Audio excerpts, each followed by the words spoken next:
Je te le remettrai Oui, quand ça on sera à respire un peu mieux l'intérieur. quand même. Ça me fait plaisir. Vous êtes de quelle région?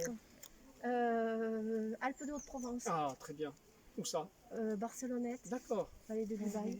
Et vous, monsieur? Et moi, je viens de Paris. Hein, Paris. Paris aussi. Paris aussi. et RDC. Et moi, je viens de Riance. Ah, Non, mais ça fait que 4 fois que je viens. donc chaque fois que je vous pose la question, le changement d'air, ça va. Donc J'emmène je tous mes vais... visiteurs. Alors bienvenue à Saint-Martin-de-Papière. Donc la visite de la cathédrale souterraine va comporter deux parties. La première partie, je vais vous présenter le château vu de l'extérieur, avec un rapide historique sur le château. Et puis après, on va aller voir la cathédrale souterraine qui, je le précise bien, hein, n'est pas un édifice religieux. Juste un petit mot sur l'ensemble de ces bâtiments qui sont les communs du château, avec la première partie là où il y a le porche, ce sont les anciennes écuries du château. Et la pièce dans laquelle vous étiez à l'instant, c'est l'ancien moulin à huile d'olive du château. Alors le château, lui, a été construit au XIIe et XIIIe siècle. Il n'avait absolument pas l'aspect qu'on lui voit aujourd'hui. Alors ce que je vous propose, c'est qu'on essaie de retrouver, à peu de choses près, l'aspect qu'avait le château à l'époque de sa construction. On va commencer par modifier les tours qui auparavant étaient chapeautées par des poivrières. Mais pendant la Révolution française, le comité révolutionnaire vient ici et va exiger des propriétaires qu'ils rasent purement et simplement les tours du château afin que le château ne soit plus château mais une maison d'habitation. Mais ils n'ont pas le choix, ils vont donc être obligés de s'exécuter, ils vont détruire à leurs frais leurs propres tours. Au lieu de les raser, ce qui aurait mis en péril l'édifice, qui aurait pu s'effondrer dans le village, ils vont éventrer les tours. Le résultat est le même. Ce n'est plus un château, c'est une maison d'habitation. Ils vont attendre patiemment quelques années et en 1820, ils vont remonter les tours. Et au lieu de les chapeauter par les poivrières d'origine, on est en 1820, à l'époque du 19e, on adore tout ce qui est Moyen-Âge, on est en plein romantisme, on adore les chevaliers et les châteaux forts, on va mettre ces créneaux complètement anachroniques. Mais on les a, on les conserve. Les fenêtres, elles, n'étaient pas aussi nombreuses et elles étaient beaucoup moins, enfin pas disposées de la même manière, elles étaient surtout beaucoup plus petites. Et si vous regardez bien la deuxième tour en partant de la gauche, sur le flanc gauche de cette tour, on aperçoit deux ouvertures l'une sur l'autre. Ce sont des fenêtres ce ne sont pas des meurtrières, ce sont des fenêtres. Hein. C'est le témoin de la taille que les fenêtres avaient à l'époque, toutes petites. Ça évitait au Mistral froid d'hiver de rentrer, on est à 500 mètres d'altitude, et les projectiles non plus ne rentraient pas, mais surtout la lumière, malheureusement, ne rentrait pas dans la maison. Ensuite, on va supprimer le bâtiment qui est à droite, avec sa tour à créneau plat. Il date de 1865, c'est une enfilade de salon Napoléon III. Et pour terminer, on va supprimer ce grand mur de soutènement, et on va retirer tout ce qu'il soutient, tout ce qu'il y a derrière. La voiture, les arbres, les végétaux, le puits, la cour, tout disparaît. Il ne reste pas grand-chose, vous allez me dire. Mais si, il reste la partie principale et centrale du château, avec ses trois tours, qui surgit au-dessus du rocher. En fait, c'est un château fort, entouré de vide. Et c'est ainsi qu'il était au Moyen-Âge. Et c'est ainsi qu'il apparaît également à Pierre de Laurent en 1604, donc il y a un peu plus de 400 ans, lorsqu'il vient prendre possession de l'ensemble qu'il a acheté et qui aujourd'hui appartient toujours à ses descendants.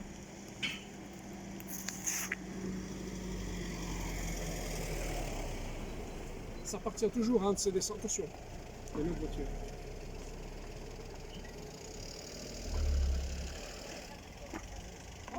Au revoir. Attention. Voilà, et ça appartient toujours à un de ses descendants, puisque c'est un de nos ancêtres, Gilles-Dominique de Boisgelin au XVIIIe, qui va se marier avec la dernière héritière des Laurent. Alors, les Laurent, c'est une vieille famille provençale.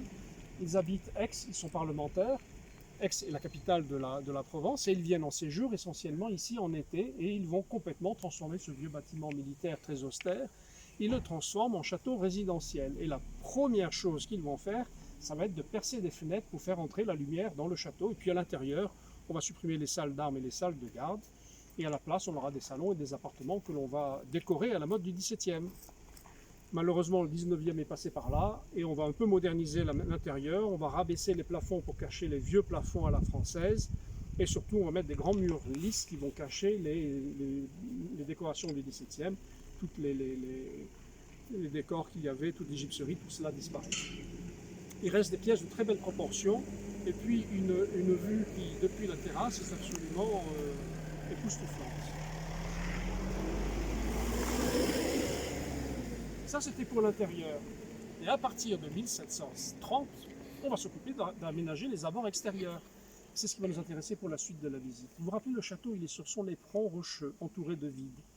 La porte d'entrée a toujours été à cet endroit-là, même si l'encadrement, lui, a été modifié. Lorsque vous ouvrez cette porte, eh bien, vous êtes dans le vide. Donc, ce n'est pas très pratique. On va aménager, on va remplir le vide qui est devant le château. Pour ça, on fait construire ce grand mur de soutènement, et au sens propre, on va déplacer les collines. On va prendre les collines qui sont à l'est, on va les raser, les prendre, les déplacer et les mettre ici sur 250 mètres. 250 mètres, c'est 2 fois et demi la longueur du mur qui est ici. Ce sont des travaux absolument colossaux, Oui, titanesques, ce sont les moyens actuels. Hein. qui vont durer 20 ans. Au bout de 20 ans, lorsque vous sortez par la porte d'entrée, au lieu d'avoir du vide, eh bien de plein pied, vous avez une grande esplanade de terre qui a été rapportée et qui se prolonge par les collines qui ont été rasées. Sur ce nouvel espace, on a les souvenirs de Versailles, on va créer un parc à la française sur 7 hectares. Et on va y planter non pas des essences rares, on va y planter les essences locales, des chênes, des érables, des ormeaux, des tilleuls et des buis. Énormément de buis que vous voyez dans la cour du château qui sont taillés de manière très classique, mais sur les 7 hectares du parc, le long des grandes allées cavalières. On va planter des buis qui seront taillés en hauteur. Aujourd'hui, ils forment des murailles de 5 mètres de haut. C'est exceptionnel pour des buis. Alors bien entendu, vous le savez, lorsqu'on plante un arbre, il faut l'arroser pour qu'il prenne racine. On les arrose les 5 premières années, après les racines sont suffisamment profondes pour pouvoir aller nourrir la plante toute seule. C'est plus la peine de les arroser. En Provence, vous le savez, on est obligé d'arroser 5 fois plus que tout le monde. Mais ici, à Saint-Martin-de-Palière, sur notre rocher, nous n'avons ni source ni rivière. Ce qui fait que pour l'arrosage au XVIIIe, les jardiniers ne peuvent compter que sur l'eau du bon Dieu. Mais le bon Dieu en Provence, pour la pluie en été, il a un peu tendance à oublier. C'est pas très grave, on ne lui en veut pas, il fait beaucoup d'autres choses par ailleurs. Et quand arrive l'automne, en septembre, octobre et novembre, quand il s'aperçoit qu'il a oublié de nous envoyer de l'eau, alors là, il est tellement confus. Pour se faire pardonner, il ouvre les vannes en grand, et alors là, on reçoit des quantités phénoménales d'eau. À Marseille, on dit on reçoit la mer et les poissons. On va travailler avec ce phénomène. On va prendre cette eau que l'on reçoit en automne alors qu'on n'en a pas besoin, et on va la conserver et la redistribuer plusieurs mois après, l'été de l'année suivante. Et pour ça, il faut d'abord la collecter. Alors on va recommencer les travaux. On va creuser un grand fossé le long du parc. Ce fossé va recueillir par ruissellement toutes les eaux de pluie.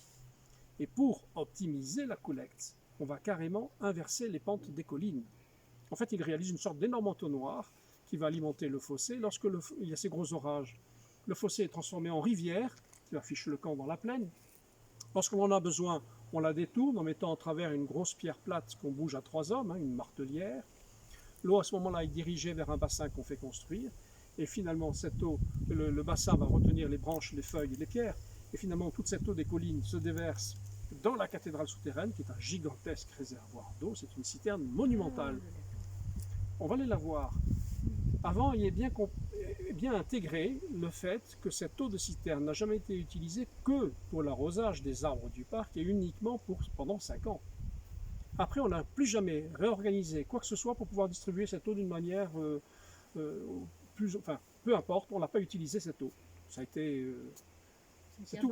c'était fini. Et c'est pour une raison particulière. Hein. Et cette raison, je ne vous la donne qu'à la fin. Il va falloir tenir jusqu'au bout. D'accord.